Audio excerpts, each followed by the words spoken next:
वो नाम जो हाथरस हादसे के बाद सबकी जुबान पर है। कैसे एक झोपड़ी में सत्संग करने वाला सूरजपाल बन गया भोले बाबा, देखिए रिपोर्ट।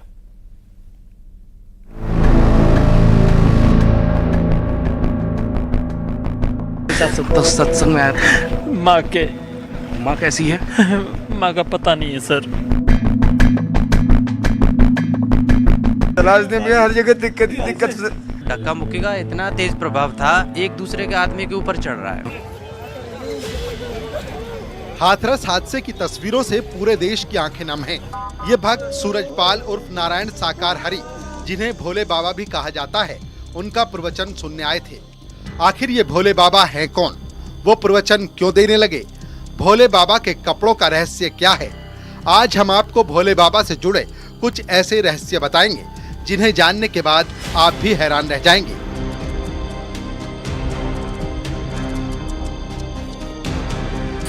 गांव में खेती करते थे भोले बाबा। नारायण हरि उर्फ भोले बाबा का असली नाम सूरजपाल है। वो कासगंज जिले के बहादुर नगर का रहने वाला है। सूरजपाल बचपन में अपने पिता के साथ खेती करते थे। पुलिस विभाग में नौकरी। सूरजपाल बचपन से पुलिस विभाग में काम करने के सपने देखा करते थे। वो पुलिस में भर्ती होना चाहते थे, लिहाजा उन्होंने तैयारी की और पुलिस डिपार्टमेंट में भर्ती हो गए। लेकिन पुलिस विभाग में करीब 18 सालों तक नौकरी करने के बाद उन्होंने अचानक से बीआरएस ले लिया।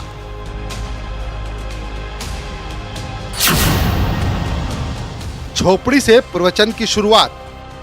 पुलिस की नौकरी छोड़ने के बाद सूरजपाल ने अध्यात्म का रुख किया। पटियाली के गांव बहादुर नगर में अपनी झोपड़ी से ही उन्होंने सत्संग करना शुरू कर दिया। भोले बाबा का कहना है कि अचानक उनके अंदर भगवान के प्रति लगाव होने लगा और उन्होंने ये रास्ता अपना लिया। पुलिस की नौकरी छूटने के बाद सूरजपाल ने अपने घर पर सत्संग करना शुरू कर दिया। गांव की एक कोठरी में 5 लोगों से शुरू हुआ सत्संग में भक्तों की संख्या बढ़ती चली गई। बाबा का यह कहना था कि उसे प्रभु में इतना लीन होने का मन कर रहा है कि उसके लिए दुनिया में अब कोई भी चीज सामने उसे अच्छी नहीं लगती। यही वजह है कि वो अपने आप को शंकर या भोले शंकर कहलवाने लगा।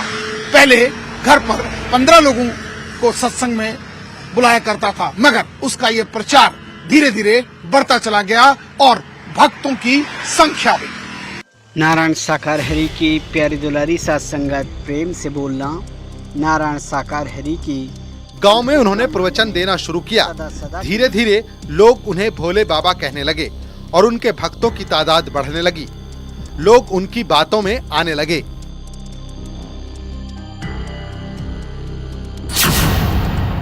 खुद को बताते हैं हरि का शिष्य। भोले बाबा खुद को हरि का शिष्य बताते हैं। उनका कहना है उनका कोई गुरु नहीं है, बल्कि वो हमेशा से हरि के भक्त रहे हैं। इसीलिए उन्होंने अपना नाम भी बदल लिया।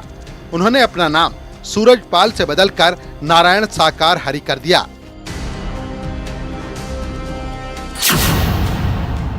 पांच राज्यों में भोले बाबा का जलवा। साकार हरि परमात्मा का वचन और सेवा और ये सत्य का अभ्यास। अगर आप इन तीनों शब्दों को पकड़ा और चलते रहे। जैसे जैसे भोले बाबा के प्रवचन बढ़ते गए, उनके भक्तों की तादाद भी बढ़ती चली गई। एटा, आगरा, मैनपुरी, शाहजहांपुर, हाथरस समेत कई जिलों में भोले बाबा के भक्तों की तादाद लाखों में है। लेकिन यूपी ही नहीं, राजस्थान, हरियाणा, मध्य प्रदेश में भी बड़ी तादाद में भक्त भोले बाबा के सत्संग में शामिल होने आते हैं। इस संसार में भी यश पाओगे और जीते जी एहसास करोगे, महसूस करोगे, देखोगे कि अब मेरा भव बेड़ा पार हो गया। जाटव वाल्मीकि समाज के ज्यादा भक्त।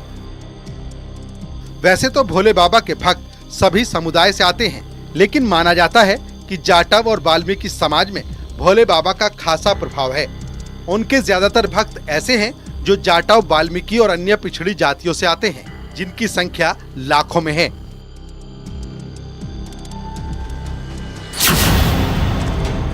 भक्त मानते हैं अवतार। भोले बाबा खुद को हरि का भक्त बताते हैं।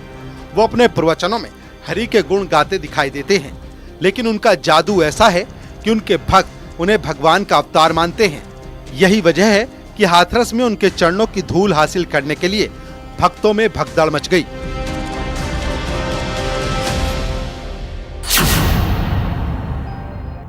बाबा के सत्संग में जादुई पानी। भोले बाबा के सत्संग में लाखों की भीड़ आती है और उन भक्तों को प्रसाद के तौर पर पानी पिलाया जाता है। भक्तों का मानना है कि बाबा के सत्संग वाला जादुई पानी पीने से उनकी सारी परेशानियां दूर हो जाती हैं। आप जानकर हैरान रह जाएंगे कि भोले बाबा के सत्संग में आने वाले यहाँ का पानी भरकर अपने घर ले जाते हैं और रिश्तेदारों को भी पिलाते हैं। बाबा का जादुई पानी सर चढ़ बोलने लगा। बाबा अपने सत्संग में जादुई पानी को अपने भक्तों को देते थे। भक्तों की आस्था ऐसी कि उस जादुई पानी को वो खुद पीते थे, अपने परिजनों को और अपने नाते रिश्तेदारों को पिलाते थे। उनका ये मानना था भक्तों का कि इस जादुई पानी से उनके सारे संकट दूर हो जाएंगे। यहाँ तक कि जादू टोना टोटका अगर किसी ने कुछ किया हो तो ये जादुई पानी उस पर असर करता था।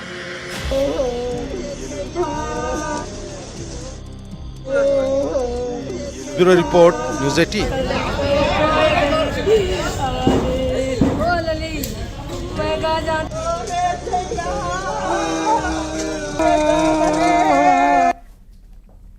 और चलिए आगे बढ़ेंगे, बड़ी खबर की बात करते हैं। वीडी शर्मा दिल्ली पहुंचे और जेपी नड्डा से मुलाकात की।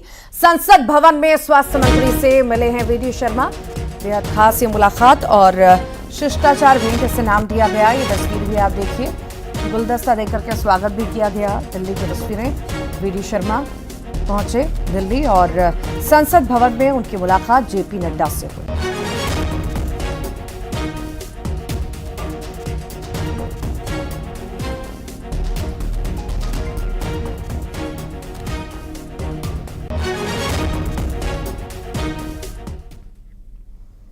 दतिया की बात करते हैं। स्कूल से बच्ची के अपहरण की कोशिश की गई है। बच्ची का परिजन बनकर स्कूल पहुंचा था बदमाश। स्कूल प्रबंधन की लापरवाही भी यहां पर सामने आई है। बता दें, बिना जांच के बदमाश के साथ बच्ची को भेज रहे थे। बच्ची के परिजन के पहुंचने पर बदमाश भाग निकला। सीसीटीवी में यह पूरी घटना कैद हुई है। तो स्कूल प्रबंधन की बड़ी लापरवाही, बच्चे को किसी और को सौंप रहे थे स्कूल प्रबंधन वाले और भेज रहे थे। दरअसल अपहरण करने के लिए बदमाश पहुंचा था और बच्ची को स्कूल प्रबंधन सौंप भी रहा था परिजन समझ करके।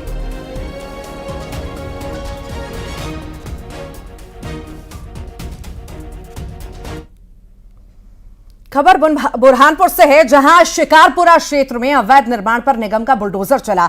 50 से अधिक मकानों पर बुलडोजर चला। पुलिस और नगर निगम की इस कार्रवाई से अतिक्रमणकारियों में हड़कंप भी है। लोगों की शिकायत के बाद यह कार्रवाई की गई। निगम की इस कार्रवाई के दौरान भारी पुलिस बल भी तैनात रहा।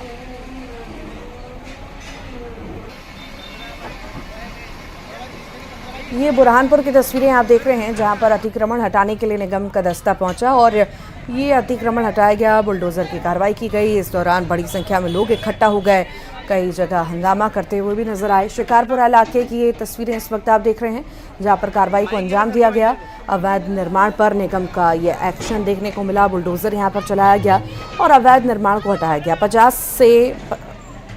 50 अवैध मकानों पर ये बुलडोजर चला है। बुलडोजर की कार्रवाई हुई है और कहीं ना कहीं लोगों में हड़कंप भी मच गया और गुस्सा भी लोगों का वहां पर फूट पड़ा। बड़ी संख्या में लोग इकट्ठा हो गए, हंगामा भी करने लगे। ये तस्वीरें आप देख रहे हैं बुरहानपुर की, जहां पर अवैध निर्माण हटाने के लिए निगम का अमला पहुंचा और 50 से अधिक जगह पर ये बुलडोजर एक्शन देखने को मिला। 50 से ज़्यादा मकानों पर बुलडोजर की कार्रवाई की गई। लंबे वक्त से यहाँ पर अतिक्रमण इन लोगों ने कर रखा था और अब ये अतिक्रमण हटाया गया।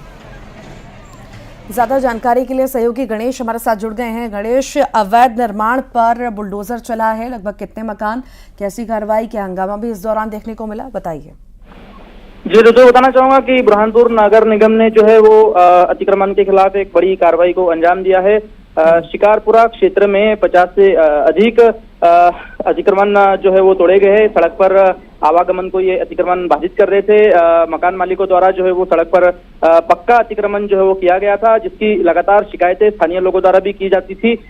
लेकिन इस बार जो है वो नगर निगम ने जो है शिकायतों को जो है वो संज्ञान में लिया और अतिक्रमण पर बुलडोजर चलाकर जो है वो उन अतिक्रमणों को ध्वस्त किया गया। हालांकि जो जिन लोगों के अतिक्रमण तोड़े गए उन लोगों ने एक आरोप भी लगाया है कि जो गरीब लोग हैं उनके अतिक्रमणों को तोड़ा जाता है, जो प्रभावशाली लोग हैं उनके अतिक्रमण को छोड़ दिया जाता है। ऋतु, ठीक, बहुत बहुत शुक्रिया गणेश।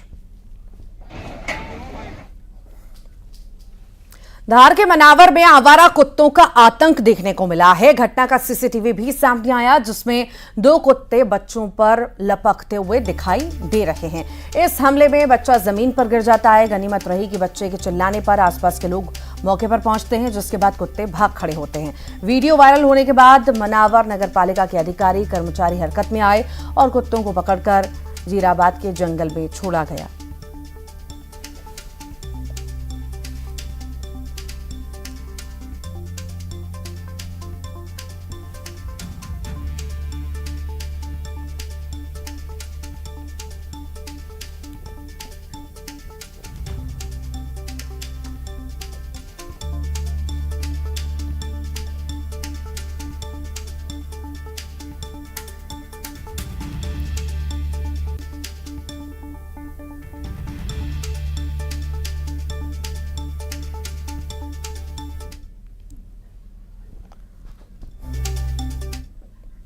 मंदसौर में प्रेम विवाह से नाराज युवती के परिजनों ने प्रेम विवाह करने पर प्रेमी और उसके एक मित्र की पिटाई कर दी। मारपीट का वीडियो भी सामने आया है, जिसमें प्रेम विवाह करने वाले युवक और उसके साथी को कुछ युवक बेल्ट और लाठी से बेरहमी से पीटते हुए नजर आ रहे हैं। मामला यशोधर्मन नगर क्षेत्र का है। दरअसल नीमच के रहने वाले लड़का लड़की ने लव मैरिज की, तो मंदसौर में परिजनों ने प्रेमी युवक और उसके दोस्त को जमकर पीटा। प्रेम विवाह करने वाली युवती के मामा और परिजनों ने युवक को रीति रिवाज के साथ ही शादी के बहाने मंदसौर बुलाया और पिटाई कर दी।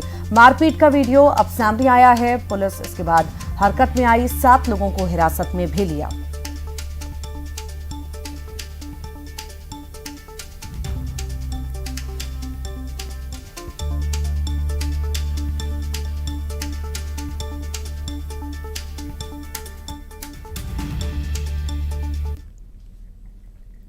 उज्जैन में लोकायुक्त पुलिस ने एक बार फिर से बड़ी कार्रवाई को अंजाम दिया। पीएचई के भ्रष्ट असिस्टेंट इंजीनियर को 60,000 की रिश्वत लेते रंगे हाथों पकड़ा। दरअसल आरोपी अधिकारी ने एक ठेकेदार से नल जल योजना के तहत किए गए काम के 10 लाख का बिल पास करवाने के नाम पर रिश्वत मांगी थी।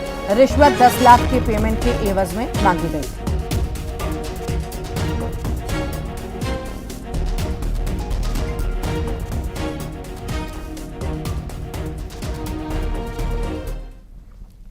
दतिया में मौसम का मिजाज बदल चुका है। तेज हवाओं के साथ ये झमाझम बारिश हो रही है। बता दें, लोगों को गर्मी से राहत मिली है।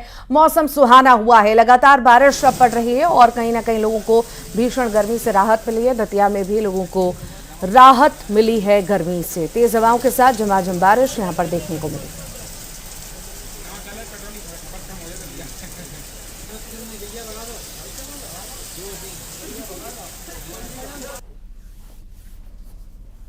और इसी के साथ ही फिलहाल के लिए बुलेटिन में इतना ही।